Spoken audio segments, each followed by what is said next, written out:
అధ్యక్ష, మన అసెంబ్లీ కొత్త అసెంబ్లీ ఎప్పుడెప్పుడు అసెంబ్లీకి వచ్చి ప్రజా సమస్యల గురించి మాట్లాడాలని ఎప్పటి నుంచో అనుకుంటూ ఉన్నాను అధ్యక్ష.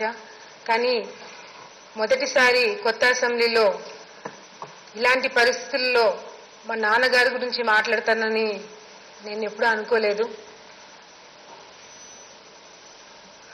భూమా నాగిరెడ్డి గారు పుట్టినప్పటి నుంచి అధ్యక్ష ఏదో ఒక సమస్య ఎప్పుడు మాకు వస్తూనే ఉంది అధ్యక్ష. చిన్న వయసులోనే మరి మా నాన్నగారు తండ్రిని కోలుకున్నారు. ఆ తర్వాత మెల్లిమెల్లిగా పాలిటిక్స్ లో వస్తూ వస్తూ ఒక్కొక్క బ్రదర్ని కూడా కోలుకుంటూ వచ్చారు అధ్యక్ష. ఆ 4 సంవత్సరాల్లోనే మరి 3 అన్నలు చనిపోయారు అధ్యక్ష. ఆ సందర్భంలో మా కుటుంబ సభ్యులు వేరే వాళ్ళు వచ్చి ఆస్తి పనిచేయండి అని చెప్పి అన్నప్పుడు, ఆస్తి కావాలంటే మీరు తీసుకోండి, మా అన్న పిల్లల్ని నాకు ఇచ్చేయండి, నేను పెంచుకుంటానని చెప్పి ఆ రోజు మా నాన్నగారు అనడం జరిగింది అధ్యక్ష. ఎప్పుడైతే బాధ్యత తీసుకున్నారో మా నాన్నగారు, అప్పటి నుంచి అధ్యక్ష మా పెద్దనాన్న పిల్లలందరినీ కూడా మాతో సమానంగా పెంచడం జరిగింది. వాళ్ళందరికీ పెళ్లిళ్ళు చేయడం జరిగింది. ఇప్పుడు కూడా ఎటువంటి చిన్న సమస్య వచ్చినా కూడా అందరూ వచ్చి ఇంట్లో ఉంటారు అధ్యక్ష.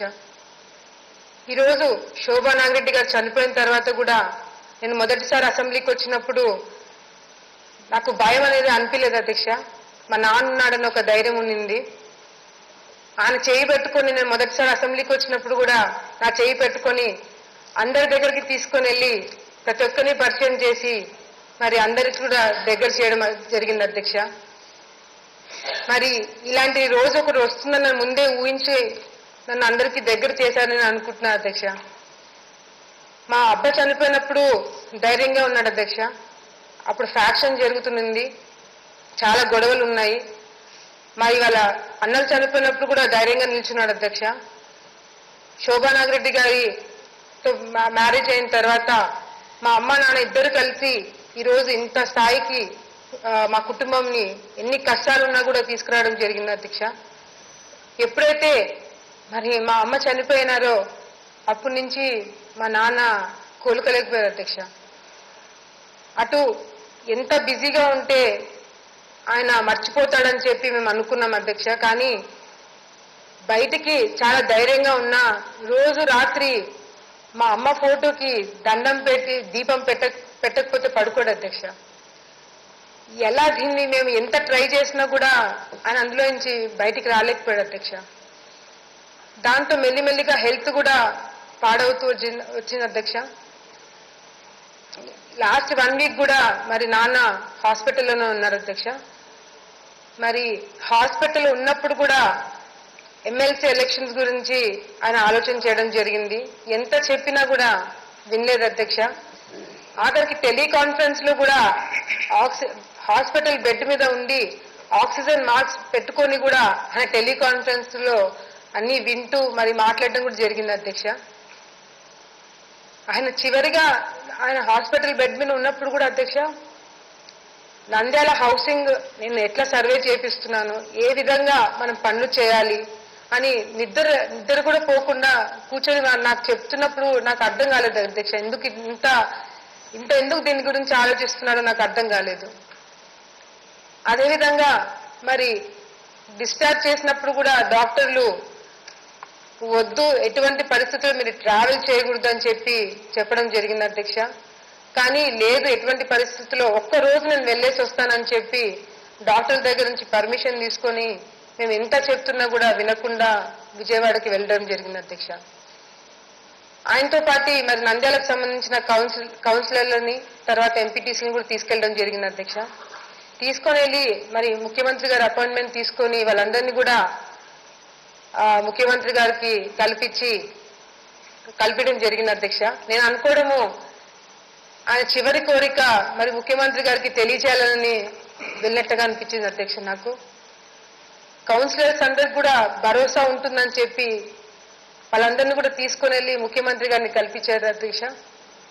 నిజంగా అంటే అంత కమిట్మెంట్, అంత ప్రజల గురించి ఆలోచించే వ్యక్తి నాకు తండ్రి అన్నందుకు నేను చాలా గర్వపడుతున్నా అధ్యక్ష.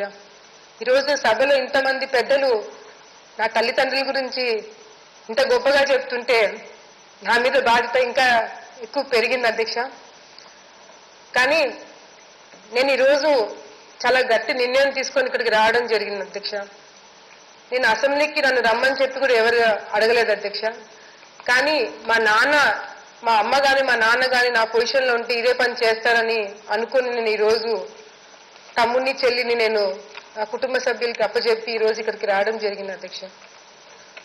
ఎందుకంటే ఈరోజు నాకున్న బాధ్యత మరి శోభనాగిరెడ్డి గారు చనిపోయిన తర్వాత నా తల్లి ఏదైతే హామీలు ఇచ్చిందో, ఏదైతే నేను నా కార్యకర్తలకి అండగా నిల్చోవాలని చెప్పి మెల్లిమెల్లిగా నేను స్టెప్ బై స్టెప్ తీసుకుంటూ ఈరోజు ఆలగడ్డలో కొంచెం నా కార్యకర్తలు నా మీద నమ్మకం కలిగి వస్తున్న రోజుల్లో ఇప్పుడు నాన్న బాధ్యత కూడా నా మీద పడింది అధ్యక్ష.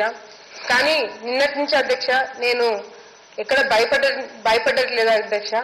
ఎందుకంటే మా అమ్మ నాన్న వదిలేసి నాకు ఈ బాధ్యత పెట్టారు అంటే నేను తప్పకుండా వాళ్ళ ఎక్స్పెక్టేషన్స్ కి నేను పనులు చేయాలని ఒక గట్టి నిర్ణయం తీసుకోవడం జరిగింది అధ్యక్ష.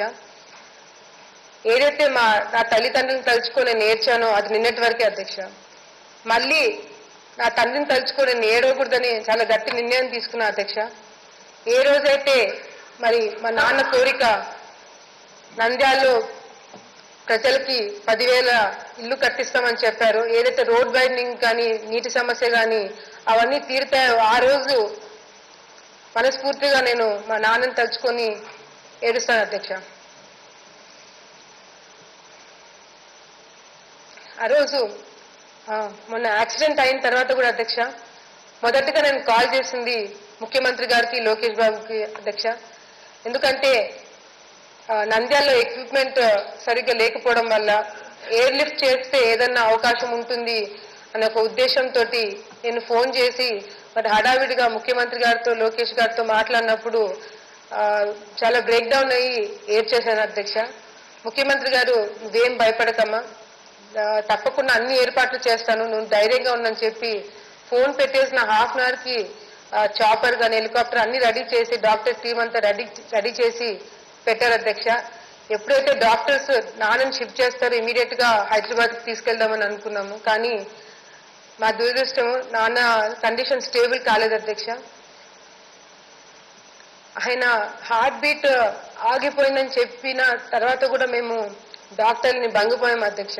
ఇంకొకసారి ట్రై చేయండి అని 2 గంటల సేపు ట్రై చేపిస్తూనే ఉన్నాం అధ్యక్ష. ఎందుకంటే పంప్ చేస్తుంటే హార్ట్ బీట్ వస్తుంది, చేయి తీసేస్తుంటే హార్ట్ బీట్ పోతుంది అధ్యక్ష.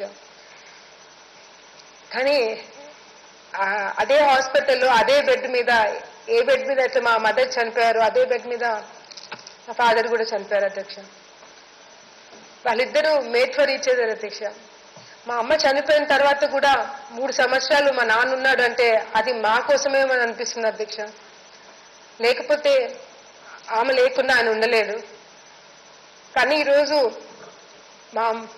మేము నిన్న కూడా రిపోర్టర్ ఎవరో ఒక అతను వచ్చి ఈ తల్లి లేదు తండ్రి లేదు ఇప్పుడు మీరు అనాథ అయినారు మీకు ఎలా అనిపిస్తుందని అడిగినప్పుడు మా అమ్మ నాన్న చనిపోయినప్పుడు 1000 మంది జనాలు వచ్చినారు, కార్యకర్తలు ఎంతోగా ఏడుస్తున్నారు, ఎక్కడినిక్కడి నుంచో మరి నేతలందరూ వచ్చి నాకు ధైర్యం చెప్తున్నారు. లోకేష్ గారు ఒక రోజు మొత్తము నంద్యాలలో ఉన్నారు, మరి ముఖ్యమంత్రి గారు వచ్చి పొద్దు నుంచి సాయంత్రం వరకు ఉన్నారు. ఇంతమంది ఇంత భరోసా ఇచ్చినప్పుడు నేను అనాథను కాదని నేను నిన్న ఆయన వాళ్ళకి చెప్పడం జరిగింది అధ్యక్ష. నాకు నమ్మకం ఉంది అధ్యక్ష, ఏదైతే మరి హామీలు మా అమ్మ నాన్న ప్రజలకు ఇచ్చారో తప్పకుండా ఆ హామీలు నేను నెరవేరుస్తాను. చిన్నపిల్లనే అవ్వచ్చు అధ్యక్ష, మొదటిసారి రాజకీయాల్లో రావడం జరిగింది. కానీ ఏదైతే ధైర్యము నాకు మా అమ్మ నాన్న ఇచ్చారో ఆ ధైర్యంతోనే ముందడుగు వేస్తాను అధ్యక్ష. తప్పకుండా మరి ఆ సమస్యలన్నీ కూడా నేను తీరుస్తానని మీ ద్వారా ప్రజలందరికీ కూడా నేను తెలియజేసుకుంటాను అధ్యక్ష. అదేవిధంగా ఈరోజు చాలా నాకు భరించలేనంత బాధ మనసులో ఉన్నా కూడా అధ్యక్ష, ఆ బాధనంతా కూడా కసిగా మార్చి అదంతా కూడా నేను చేసే కార్యక్రమంలో పెట్టి ప్రజలందరికీ కూడా మా అమ్మ నాన్న పేరు ఎప్పటికీ గుర్తుండిపోయేలాగా నేను పనులు చేస్తామని ఈ సభలో మీ అందరికీ కూడా నేను తెలియజేసుకుంటున్నాను అధ్యక్ష. అదేవిధంగా అధ్యక్ష, ఈరోజు నాతో పాటు నేను ఎక్స్పెక్ట్ చేశాను అధ్యక్ష, ప్రతిపక్షం నుంచి మరి ఎవరైనా మాట్లాడతారని చెప్పి నేను ఎక్స్పెక్ట్ చేశాను. నాతో పాటు రాష్ట్రంలో ప్రతి ఒక్కరు కూడా ఎక్స్పెక్ట్ చేశారు అధ్యక్ష. ఎందుకంటే జగన్మోహన్ రెడ్డి గారు మరి జైల్లో ఉన్నప్పుడు మమ్మల్ని వదిలేసి మా అమ్మ ఎప్పుడు మరి పార్టీకి సేవలు చేసింది అధ్యక్ష. ఇంటికి వచ్చి మళ్ళీ మమ్మల్ని పట్టుకొని ఏడ్చేది, సారీ అని చెప్పి ఏడ్చేది. అదేవిధంగా మా నాన్నగారు కూడా ఎప్పుడైతే పార్టీ జగన్మోహన్ రెడ్డి గారితో ఉన్నామో చాలా కమిట్మెంట్ తో పనిచేయడం జరిగింది అధ్యక్ష.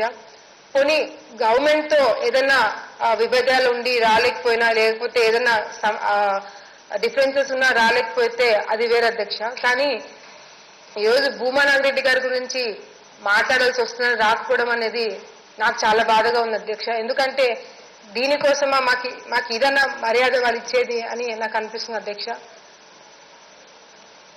అది వాళ్ళకే వదిలేస్తున్నాను. కానీ చివరిగా